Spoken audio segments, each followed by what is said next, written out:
Welcome to our channel descriptive WBCS।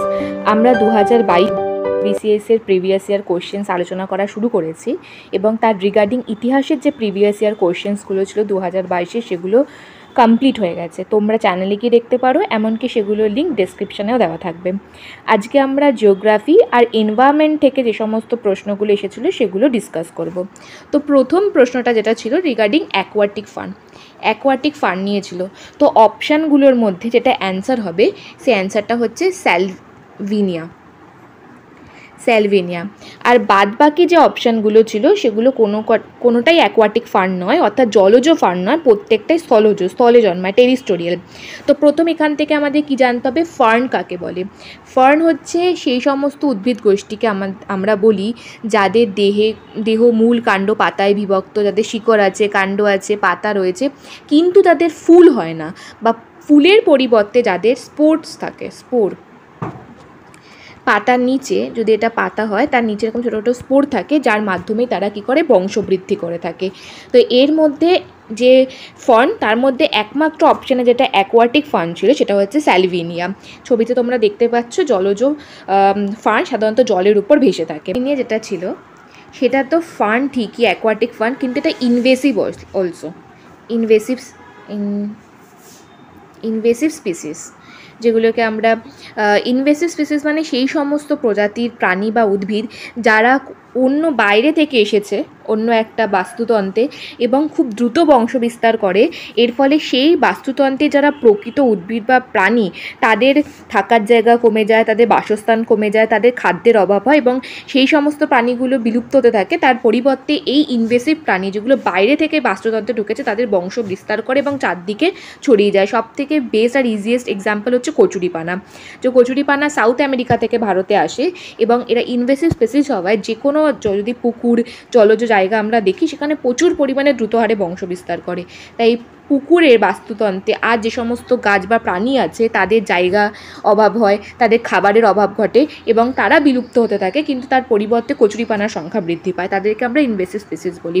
ভারতে বর্তমানে অনেক ইনভেসিভ স্পিসিস আছে, তার মধ্যে কচুরিপানা একটা, ল্যান্টেনা যেটাকে কংগ্রেস গ্রাস বলা হয় সেটাও একটা ইনভেসিভ স্পিসিস। তো স্যালভিনিয়া যেটা অ্যাকোয়াটিক ফার্ন, এটাও কিন্তু একটা ইনভেসিভ স্পিসিস। নেক্সট প্রশ্নটা যেটা ছিল সেটা হচ্ছে অ্যাজ অফ 2022 মানে 2022 অনুযায়ী which country is the biggest opium producer, অর্থাৎ কোন দেশ সবথেকে বেশি ওপিয়াম মানে আফিম প্রডিউস করছে। তো অপশানে যেগুলো ছিল সেগুলোর মধ্যে যেটা অ্যান্সার হবে, অপশান ছিল চায়না, ইন্ডিয়া, আফগানিস্তান, নেপাল। তো আফগানিস্তান।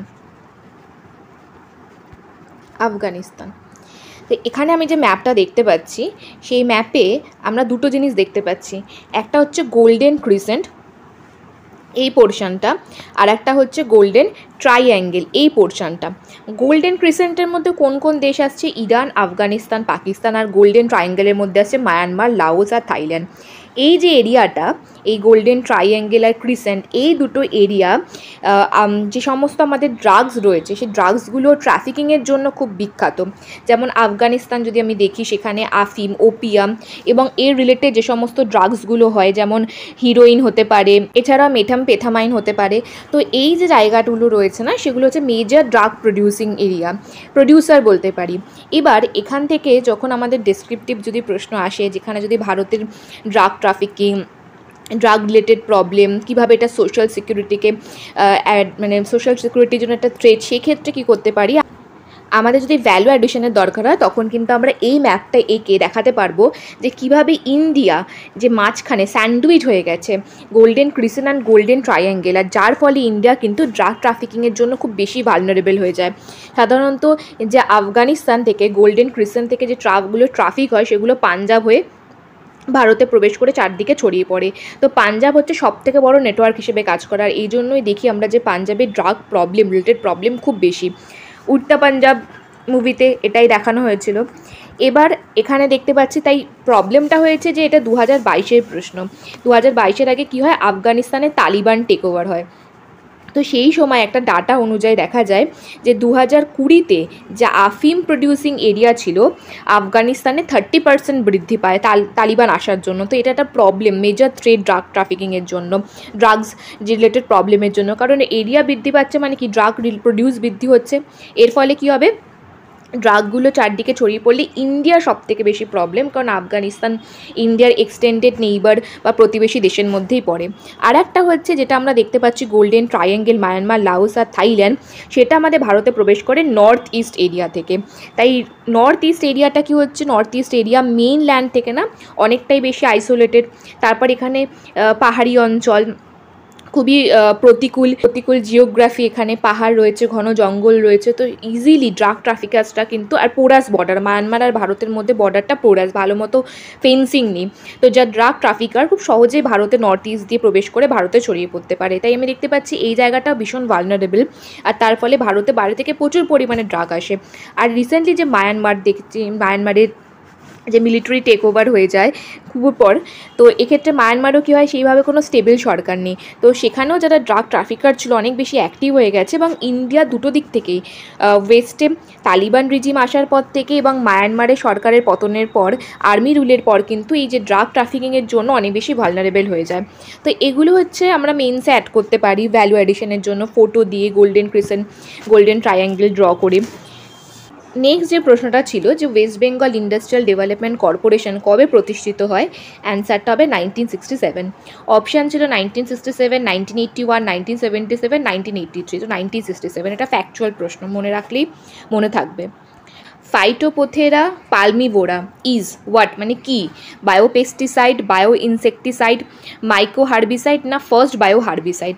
সো যে অ্যান্সারটা হবে সেটা হবে মাইক্রো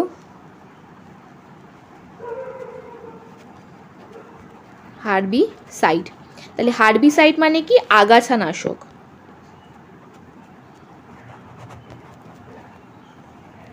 এই যে ফাইটোপথেরা পালমিভোরা রয়েছে, এটা কিন্তু এক ধরনের ফাঙ্গি প্রজাতিতে পড়ে, ছত্রাক শ্রেণীতে, ঠিক আছে। এবং জেনারেলি এই পাইথোপথেরা পালমিভোরার জন্য বিভিন্ন গাছের রোগ হয়ে থাকে, যেমন আমি দেখতে পাই যদি তাল গাছ হয়, পাম গাছ, তাদের যে কুড়িগুলো সেগুলো নষ্ট হয়ে যায়, বিভিন্ন ফল নষ্ট হয়ে যায়। এছাড়াও যে নারকেল এবং আর্শিয়ান নাট বা বাদাম রয়েছে, সেখানেও কিন্তু তারা কোলের রোগ, এরকম বিভিন্ন রোগ হয়ে থাকে। এখানে আমরা দেখতে পাচ্ছি যে এটা ফাইটোপথেরা পালমিভোরা ছত্রাকের জন্য, এটা হচ্ছে পেঁপে গাছের যে ফলগুলো নষ্ট হয়ে যাচ্ছে, ফ্রুট রোট হচ্ছে। আর দক্ষিণ ভারতে জেনারেলি যদি আমরা দেখে যাই, কর্ণাটক, কেরালা, সেখানে যে নারকেল গাছ, নারকেল গাছে কিন্তু এই বা ছত্রাক বা মোল্টের জন্য প্রচুর পরিমাণে ক্ষতি হয়। তো এক্স্যাক্টলি এটা একটা ছত্রাক, ঠিক আছে। কিন্তু এই ছত্রাকটাকে আমরা ব্যবহার করতে পারি কী হিসেবে, যে যখন কোনো আগাছা জন্মায় চাষের ক্ষেত্রে, তখন সেটাকে নষ্ট করার জন্য। তো আমরা কোনো কেমিক্যাল আগাছানাশক ব্যবহার না করে একটা ছত্রাককে ব্যবহার করছি আগাছা নষ্ট করতে। যে সমস্ত হার্বাল উইডসগুলো রয়েছে, অর্থাৎ যে সমস্ত প্রাকৃতিক গাছগুলো রয়েছে, আগাছাগুলো রয়েছে, সেগুলো চাষের জমিতে তৈরি হচ্ছে, সেগুলো নষ্ট করতে আমরা এই ছত্রাকটাই ব্যবহার করছি, কোনো রাসায়নিক ছত্রাকনাশক ব্যবহার না করে। তাই জন্য এটাকে মাইক্রো হার্বিসাইডস বলা হচ্ছে। মানে এটা নিজে একটা ছত্রাক, কিন্তু এটাকেই আমরা ব্যবহার করছি অন্য আগাছা নষ্ট, যেগুলো তৈরি হচ্ছে ফসলের জমিতে, চাষের জমিতে, সেগুলোকে নষ্ট করার জন্য। তাই জন্য এটাকে বলা হয় মাইক্রো হার্বিসাইড। পরের প্রশ্ন ছিল হচ্ছে regarding Loktak lake. Loktak lake is located in the state of, অর্থাৎ লোকটাক লেক ভারতের কোন রাজ্যে অবস্থিত?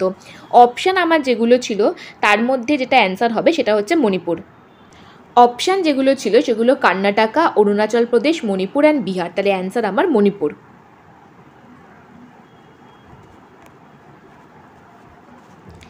এবার লোকটাক লেক কেন বিখ্যাত? কারণ হচ্ছে লোকটাক লেক আমাদের যে উত্তর পূর্ব ভারত, নর্থ ইস্ট ইন্ডিয়া সবথেকে বড় যে লেক তাই নয়, বরঞ্চ এটা সাউথ এশিয়ার অর্থাৎ দক্ষিণ এশিয়ার যে সমস্ত ফ্রেশ ওয়াটার অর্থাৎ স্বাদু জলের যে সমস্ত লেকগুলো রয়েছে তার মধ্যে সবথেকে বড়। তাহলে এটা আমরা বলতে পারি এটা হচ্ছে লার্জেস্ট। তাহলে লোকটাক লেক মণিপুরের অবস্থিত, আর largest fresh water lake in South Asia, এবং সাউথ এশিয়া সবথেকে বড় ফ্রেশ ওয়াটার লেক। কিন্তু লোকটাক লেক সবথেকে ইম্পর্টেন্ট যে জিনিসটার জন্য, সেটাকে আমরা বলি ফুমডিস। ফুমডিস কি? ফুমডিস আমরা বলতে পারি ফ্লোটিং আইল্যান্ড, অর্থাৎ ভাসমান দ্বীপ।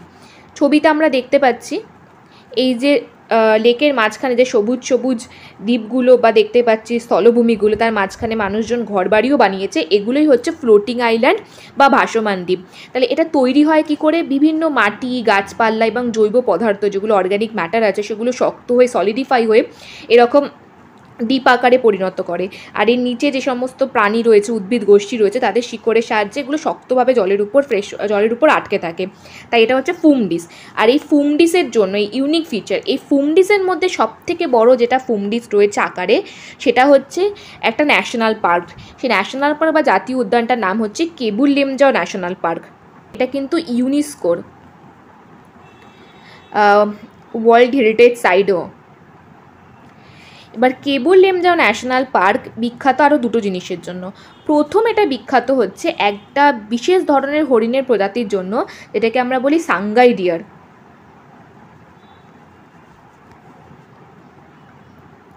বা dancing deer.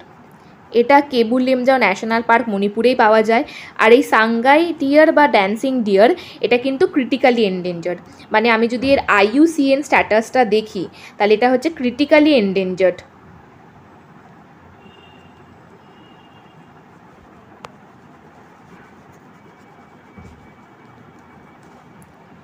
IUCN status critically endangered.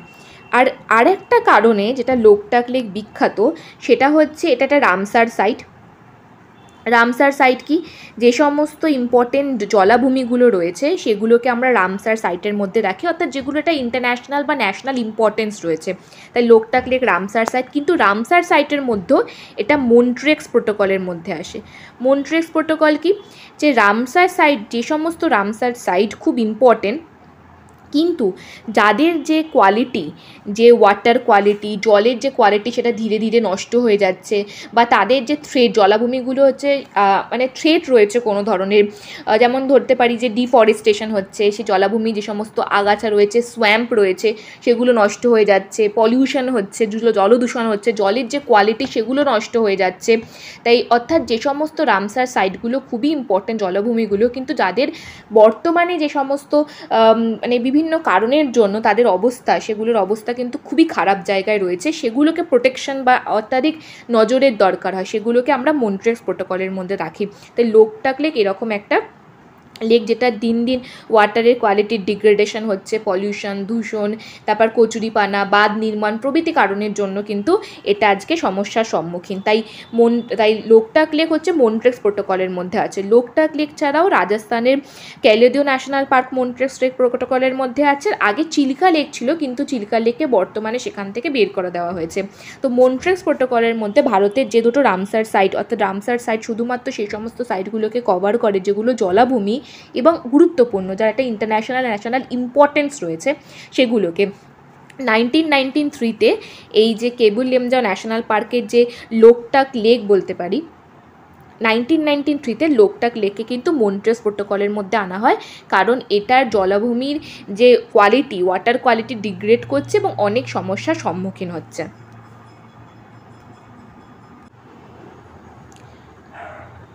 পরের প্রশ্নটা বলছে Dulhasti hydro electric power project located in, অর্থাৎ দুলহাস্তি যে জলবিদ্যুৎ প্রজেক্টটা রয়েছে, জলবিদ্যুৎ তৈরি করার, কোথায় অবস্থিত?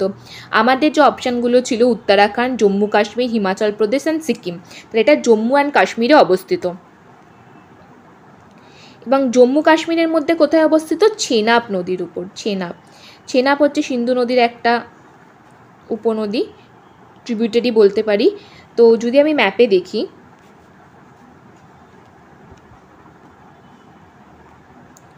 ম্যাপে এটা হচ্ছে দুলহাস্তি ড্যাম, আর এটা হচ্ছে চেনাব নদী। এবার দুলহাস্তি ড্যামের আর একটা ইম্পর্টেন্ট জিনিস হচ্ছে এটা কেমন ধরনের হাইড্রো ইলেকট্রিক পাওয়ার প্রজেক্ট। এটা হচ্ছে যে হাইড্রো ইলেকট্রিক পাওয়ার প্রজেক্ট, এটা হচ্ছে run on the river type project. কেন এটা কি run on the river type মানে কি?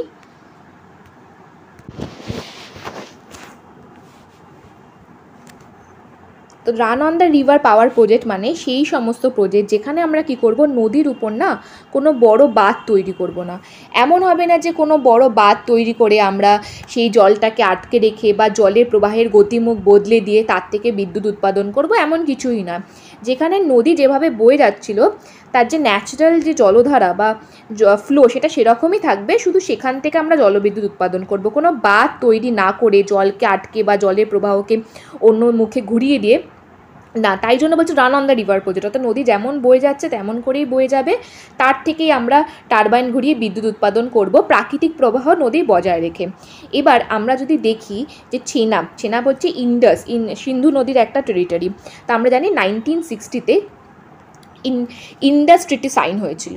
এটা কার মধ্যে হয়েছিল? ইন্ডাস ট্রিটি, জল বন্টন নিয়ে, অর্থাৎ সিন্ধু এবং তার উপনদীগুলোর মধ্যে যে সমস্ত জল রয়েছে ভারত এবং পাকিস্তান কিভাবে ব্যবহার করবে, কারণ সিন্ধু নদী ভারতের মধ্যে দিয়ে গিয়ে পাকিস্তানেও গেছে। 1960 এটা কার মধ্যে হয়? জওহরলাল নেহেরু আর সেই সময় পাকিস্তানের যে প্রেসিডেন্ট ছিল আইয়ুব খানের মধ্যে, আইয়ুব খাঁ। তো এই যে ট্রিটি সে অনুযায়ী যেটা হচ্ছিল, হ্যাঁ এটা পরীক্ষার প্রশ্ন আসে, কে ব্রোকার করেছিল? এটা হচ্ছে ওয়ার্ল্ড ব্যাংক। ঠিক আছে, এই ট্রিটি অনুযায়ী কী ঠিক হয়েছিল যে পশ্চিম দিকে যে নদীগুলো রয়েছে ওয়েস্টার্ন রিভারের মধ্যে কারা কারা পড়ছে? ওয়েস্টার্ন রিভারের মধ্যে আমার পড়ছে হচ্ছে ইন্ডাস, সিন্ধু নদী, চেনাব নদী আর হচ্ছে ঝেলাম। এই যে তিনটে নদীর জল এটা সম্পূর্ণভাবে কে ইউজ করবে? পাকিস্তান ইউজ করবে। আর যদি ওয়াটার শেয়ারিং দেখি 80% ওয়াটার কিন্তু পাকিস্তানের জন্য গেছিলো। আর অন্যদিকে যে ইস্টার্ন রিভারগুলো ছিল, অর্থাৎ পূর্ব দিকের যে নদীগুলো ছিল ইস্টার্ন রিভার, তার মধ্যে কে কে ছিল? রাবি, বিয়াস আর সতলুজ। এই নদীগুলো থেকে বিদ্যুৎ উৎপাদন করা বা যা কিছু আছে পুরো কন্ট্রোল হচ্ছে ইন্ডিয়ার থাকবে। তাহলে এক্ষেত্রে ইন্ডিয়া মোটে 20% ওয়াটার শেয়ারিং পায়।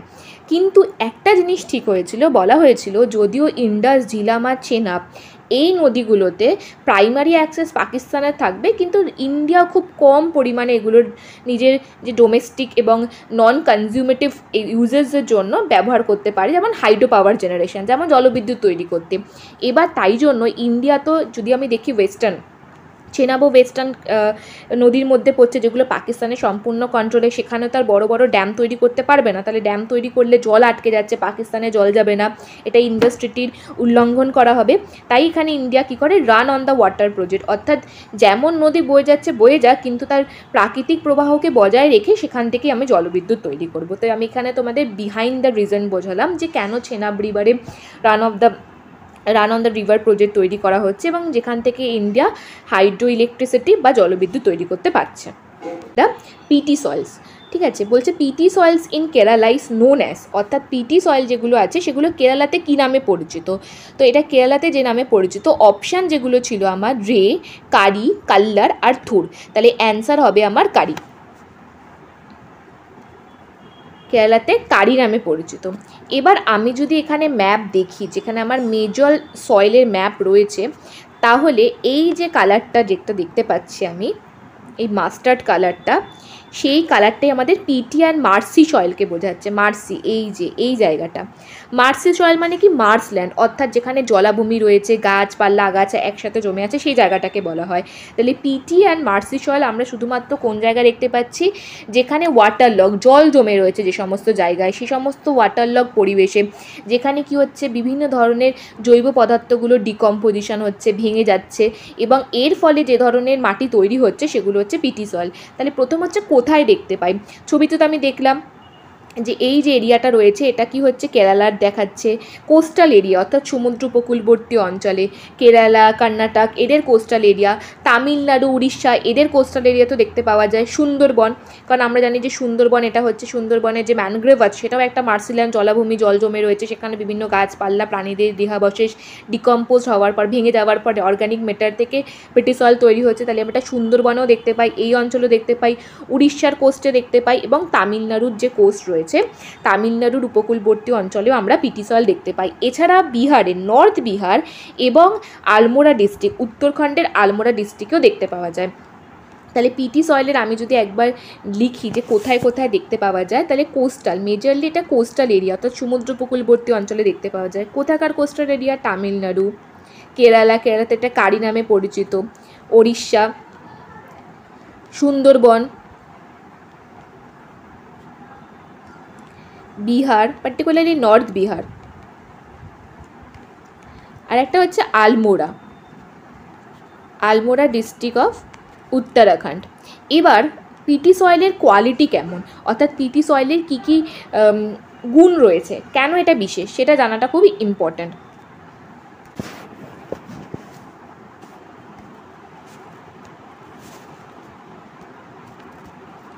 পিটি সয়েলের যে কোয়ালিটিগুলো সেগুলো প্রথমে আমরা দেখতে পারলাম, সেটা কোথায় হচ্ছে? ওয়েটল্যান্ডস অর্থাৎ জলাভূমিতে হচ্ছে, ঠিক আছে। তো জলাভূমিতে হচ্ছে, এবং আমি বললাম এটা হচ্ছে অর্গ্যানিক ম্যাটার বা হিউমাস বেশি, প্রাণী বা উদ্ভিদের পচা দেহাবশেষ সেগুলো ডিকম্পোজ হয়ে ভেঙে ভেঙে যে হিউমাস তৈরি করছে, সেখানে এই কন্টেন্টটা বেশি। তাহলে প্রথম হচ্ছে এর কালারটা কী হবে? পিটি সয়েলের কালার সাধারণত ব্ল্যাক হয়, কালো কালার হচ্ছে ব্ল্যাক। তাহলে এটা খুব হেভি সয়েল হয়, স্পঞ্জি হয়। তো স্পঞ্জ মানে কি? তার মধ্যে যে জল ঢুকছে, জলটা স্পঞ্জ মানে কি? স্পোর্টস আছে, জল ভালো মতো ঢুকতে পারছে, তাই অনেক দিন ধরে ময়েশ্চার থাকবে, ভিতরে ময়েশ্চারটা অনেক দিন ধরে থাকে। তাহলে কি বলতে পারি? হেভি, স্পঞ্জি, ময়েশ্চার আছে, ময়েশ্চার রিটেনটিভ ক্যাপাসিটি বেশি। আর এখানে অ্যাসিডিটি, আমাদের সবসময় মনে রাখতে হবে যখন কোনো কিছু পচে বা তার মধ্যে ভাঙন ধরে, ডিকম্পোজিশন মানে ভাঙছে, পচছে, তাহলে সেক্ষেত্রে সে অ্যাসিড রিলিজ করে। তাই যেহেতু পিটি সয়েল জলাভূমিতে ওয়াটার লকড এরিয়া, অর্থাৎ যেখানে একটা জায়গায় জল জমে রয়েছে, সেখানে বিভিন্ন গাছপালা প্রাণী জন্মেছে, বিভিন্ন অ্যাকোয়াটিক প্রাণী বা গাছপালা মরে পচে গলে ডিকম্পোজ হয়ে মাটিটা তৈরি হচ্ছে, তার মানে এটা অ্যাসিড রিলিজ করছে, তাহলে অবভিয়াসলি অ্যাসিডিক হবে। বেশিরভাগ ক্ষেত্রে অ্যাসিডিক হয়, অ্যান্ড অ্যালকালাইন বা ক্ষারীয় খুব কম হয়, বেশিরভাগ ক্ষেত্রে অ্যাসিডিক হয়। তাহলে অর্গানিক ম্যাটার থাকবে, ইয়েস, পিটি সয়েল তৈরিই হয়েছে অর্গানিক ম্যাটার গাছপালা বা বিভিন্ন প্রাণীর ধ্বংসাবশেষ বা দেহাবশেষ জলাভূমিতে পচে গলে।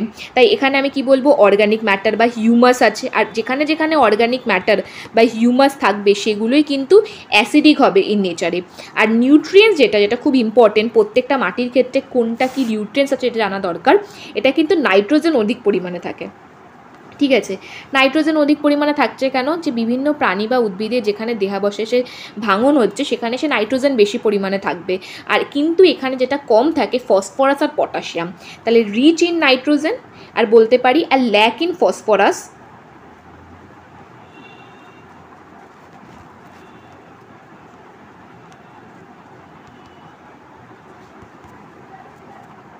Lack in phosphorus and potassium. অনেক বেশিরভাগ সময় সয়েল থেকে যে প্রশ্নগুলো আসে সেখানে স্টেটমেন্ট ওয়াইজ আসুক, তাহলে মানে স্টেটমেন্ট ওয়াইজ আসলে বা বেশিরভাগ ক্ষেত্রে কিন্তু নিউট্রিয়েন্টসটা খুব ইম্পর্টেন্ট ভূমিকা প্লে করে। তাই প্রত্যেকটা সয়েলের কি নিউট্রিয়েন্টস আছে সেটা আমার জানা দরকার।